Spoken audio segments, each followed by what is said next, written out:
Hello, everybody, and thank you so much for joining us again today. I'm your host, Jason Brand, and I'm the Director of Outreach and Partner Development here at Supply Chain Solutions. And for this afternoon, we have our Freight Market Roundup, which we're making a Freight Market Blitz for today. So, leading right off of that point, a little bit of housekeeping here. We are still in the process of changing a lot of things behind the scenes. So, bear with us. We're wrangling with some new processes, some new technologies. We're trying to implement a couple new things, and all of it's going to make the show better. But during the transition, our shows are going to be slightly shorter, and it's going to help with some of the post-production work, among other things. But anyways, please be patient. We're going to be back to our regular length shows in no time. So with that being said, let's get this show on the road.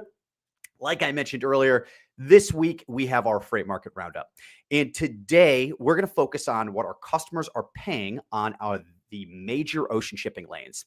So let's kick it off.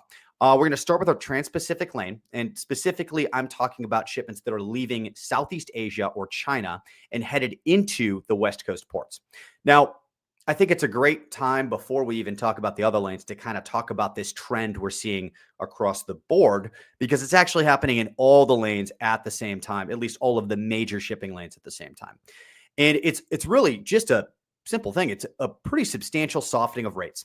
Now, this is partially due to being past that Chinese New Year crunch. It's also partially due to being past that kind of Trump tariff speculation period. But the most important factor here, and you really can't forget this, you got to make sure you keep this front and center whenever you hear rates or trends.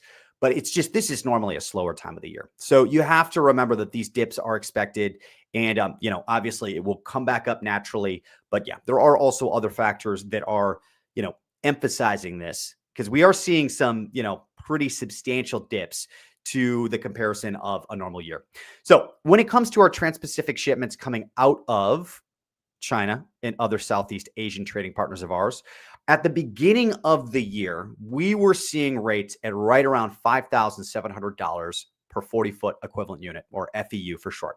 Now, currently, as of this week, our customers are paying $4,200 for those same shipments. So that equals a drop in cost of over 26%. Now, if we head over to our East Coast, still focusing on those shipments that were coming out of Southeast Asia and China, our customers started the year paying on average $6,850 per FEU. Now, as of this week, our rates on that lane are down to $5,300, representing a decrease of more than 22%. Now, as I mentioned, there are a lot of factors getting into this. Today, what I want to go through is give you a little snapshot of what's happening across the ocean shipping market. In the following weeks, we'll talk about some of those factors that are actually influencing this and why it's happening to a greater degree than what we're used to seeing. Anyway, so let's move forward. I want to talk about the shipments that are leaving European ports and headed into the U.S. East Coast ports. So now, it's been a couple weeks since our last Freight Market Roundup, but the last time we talked, I mentioned that there was some really surprising stability between the Europe and U.S. container freight market. And essentially, I also talked about this being a kind of artificially inflated kind of situation where those rates should have came down and they never did. So, and honestly, we saw those artificially inflated rates going all the way back to the strike right before October 1st.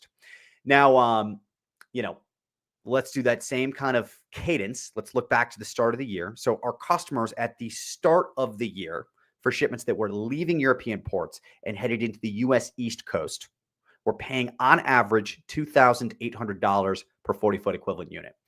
Now, let's fast forward to this week. Right now, we're seeing the price averages down by 21%. And that's bringing our ocean shipping costs in at around $2,200 per FEU. And it's likely we're going to see these prices continue to decrease. Now let's shift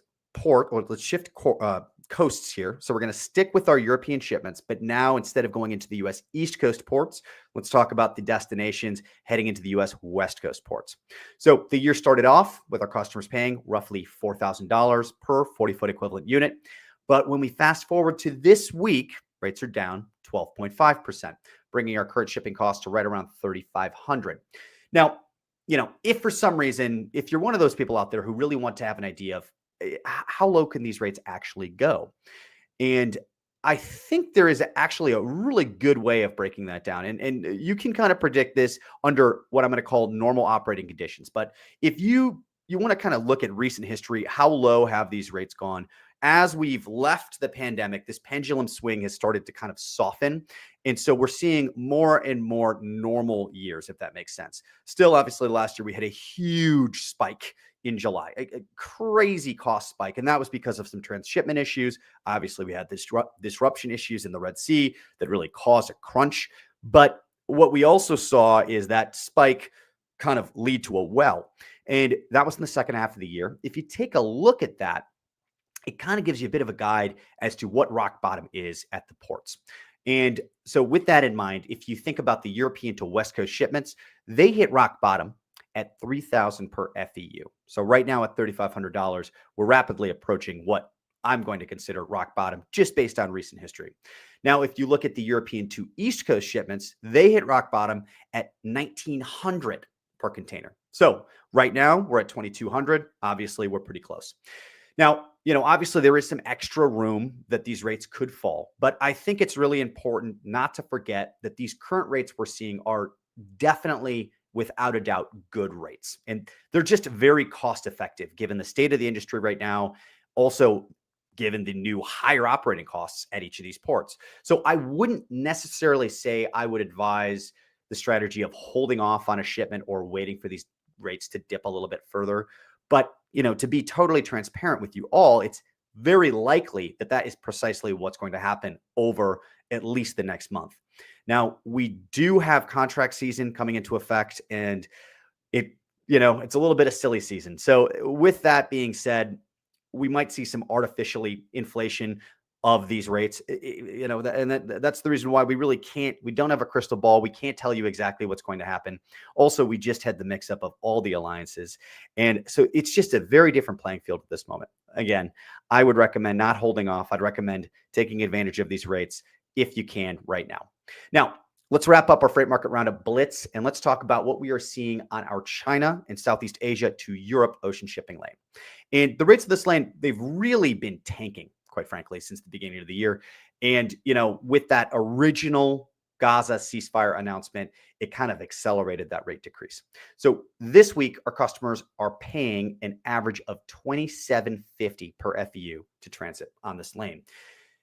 That's down from an average of $5,000 at the start of the year. So we are seeing obviously the biggest dip here. And if the Red Sea does open up, what's going to happen is, because the distance it took to go around the Cape of Good Hope, that was soaking up so much capacity. If the Red Sea opens up, that capacity is going to flood the market, and you're going to see a lot of downward rate pressure. On top of that, CMA CGA just announced they've got a route going through the Red Sea that they just announced. So first container line to do that. We're going to see if it actually follows through. Anyways, a really big thanks for all of you joining us today. We've got a lot of exciting shows coming up over the next few weeks, and we're going to be having an email blog going out to you guys soon. So get excited about that as well. Again, appreciate joining. We'll catch you next week.